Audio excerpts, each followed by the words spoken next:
আসসালামু আলাইকুম সুপ্রিয় শিক্ষার্থী, ওয়েলকাম টু ম্যাথ পার্ক। আশা করি সকলে ভালো আছেন। আজকে আলোচনা করব অনার্স প্রথম বর্ষের ক্যালকুলাস 1-এর চ্যাপ্টার 3A অন্তরীকরণ থেকে একটি এক্সাম্পল 7। এখানে বলা আছে y = e two the power sin x dot sin a two the power x হলে dy/dx এর মান নির্ণয় করতে। অর্থাৎ অন্তরীকরণের মাধ্যমে আমাদের এই প্রশ্নটি সমাধান করতে হবে। আমরা সমাধান অংশে চলে যাই। সলিউশন y এখানে e two the power sin x dot sin a two the power x এই অংশটি ধরে নিলাম আমরা এটা x এর সাপেক্ষে অন্তরীকরণ করব, কারণ আমার এখানে বলা আছে dy/dx। এখানে y এই অংশটুকু এবং আমাদের বলেছে x এর সাপেক্ষে অন্তরীকরণ করতে। তাহলে আমরা লিখব x এর সাপেক্ষে অন্তরীকরণ করে। আমরা ইতিপূর্বে বেসিক ক্লাসে কিন্তু অন্তরীকরণের সকল সূত্র সম্পর্কে জেনেছি।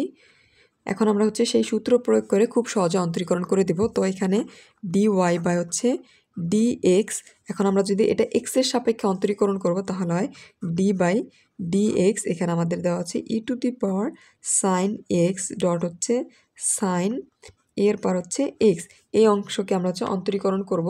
এখন এই অংশকে আমরা ইউভি কল্পনা করব, অর্থাৎ এটাকে ইউ এবং এটাকে যদি ভি কল্পনা করি তবে আমরা সূত্র জানি এরকম। ইউবির ক্ষেত্রে আমরা সূত্র জানি d/dx ইউ ডট ভি সমান সমান, আমরা প্রথম ক্ষেত্রে এখানে ইউকে স্থির রাখবো। ইউকে স্থির রেখে ভিকে অন্তরীকরণ করব, ভি প্লাস আবার আমরা ভিকে যখন স্থির রাখবো তখন আমরা ইউকে অন্তরীকরণ করব। এই সূত্রের সাহায্যে, অর্থাৎ এই অংশকে যদি আমরা ইউ কল্পনা করি তবে এখানে ইউকে স্থির রাখবো, ইউ সমান সমান ই টু দি পাওয়ার এখানে সাইন এক্স, তারপর ইন্টিগ্রেশন করব কি d/, তারপর অন্তরীকরণ করব ভিকে, অর্থাৎ বি সমান সমান কি এই অংশ, অর্থাৎ sine A to the power X আমরা করে নিলাম। পরে প্লাস, এখন আমরা ভিকে স্থির রাখবো, ভি সমান সমান এখানে আছে sine A to the power X, তারপর অন্তরীকরণ করব d/dx কাকে ইউকে। এখন ইউ সমান সমান এখানে দেওয়া আছে e to the power sine x, অর্থাৎ আমরা ইউভি সূত্র প্রয়োগ করে এই অংশটুকু লিখলাম। এখন খেয়াল করুন, আমরা এই অংশ যদি অন্তরীকরণ করে দিই, এখানে এই অংশের কোনো কাজ নেই, e to the power sine x. এখন সাইন এক্স এই অংশকে যদি এই এক্সকে যদি এক্স কল্পনা করি তাহলে সাইন এক্সের সূত্র কি?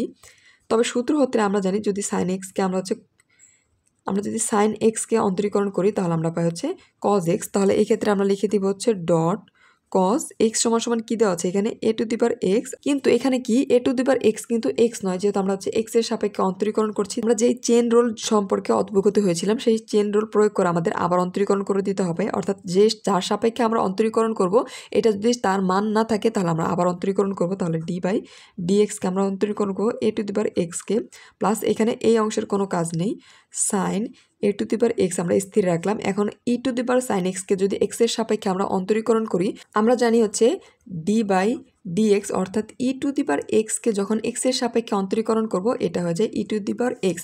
তবে এই ক্ষেত্রে আমরা এখানে পাই ই টু দি পাওয়ার এক্স বলতে রয়েছে ই সাইন এক্স, কিন্তু এখানে কি আমরা এটা কি এক্স কল্পনা করেছি, কিন্তু এটা সাইন এক্স, এক্স নয়। তাহলে এটা আমাদের এক্স এর সাপেক্ষে আবার অন্তরীকরণ করে দিতে হবে, অর্থাৎ সাইন এক্স। অর্থাৎ আমরা যার সাপেক্ষে একটি চলককে অন্তরীকরণ করব সেই চলক যদি সেই এক্স বা ওয়াই সাপেক্ষে যদি করি সেই মান না হয়, যতক্ষণ পর্যন্ত সেই মান বের না হবে ততক্ষণ পর্যন্ত আমাদের অন্তরীকরণ করে যেতে হবে। এখন এই ক্ষেত্রে আমরা এইখানে এই অংশ এবং এই অংশকে অন্তরীকরণ করব।